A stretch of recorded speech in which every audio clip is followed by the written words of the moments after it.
अनुगुल जिला बरपाल ब्लॉक अंतर्गत गोतामरा ब्लूमोट इंग्राजी विद्यालय रे विपुल उत्साह और आनंदमय परिवेश रे वार्षिक प्रदर्शनी मेला 2025 आयोजित होइतिला। एथिरे विद्यालयर अध्यक्ष श्री प्रदीप साहू अध्यक्षतार होइथिबा एही व्यापक कार्यक्रम रे चतुर्थरु दशम श्रेणी पर्यंत पढ़ुथबा छात्र छात्री माने अंशग्रहण करथिले। एथिरे मोट 50 टी विभिन्न प्रकल्प प्रदर्शित होइतिबार देखिबाको मिलिथिला।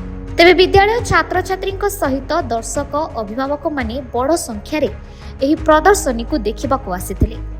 पिलामानंक प्रदर्शनी संबंधी मंतव्य लेखिबा पई रखा जाइथिबा परिदर्शन पुस्तिकारे समस्ते स्व इच्छारे मत देथिले।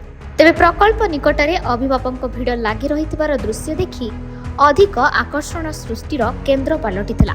तेबे एही प्रदर्शनी मेला सकाळ 8टारु आरंभ होई 11टारे सफलतार सह शेष होइथिला।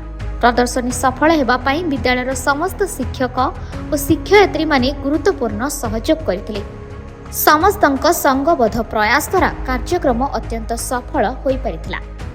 हमको बहुत भल लागुछि आ एथिरे हमर जो डर भितरे जो डर अछि एरा हमर डर होछि सब मते एक्सप्लेन करबा आ हमर टिके नॉलेज भी बढ़ुछि आ हमको टिके इंस्पिरेशन आउछि कि हमें भले करिछु माने सब हमको इंस्पिरेशन दउछि कि ए भल करले सब हमको बहुत आमर एग्जीबिशन आमर वर्ष स्टार्ट हेछि या पूर्व साइंस एग्जीबिशन केवल होतला कि वर्तमान समस्त विषय वस्तु लेके एग्जीबिशन करा होछि।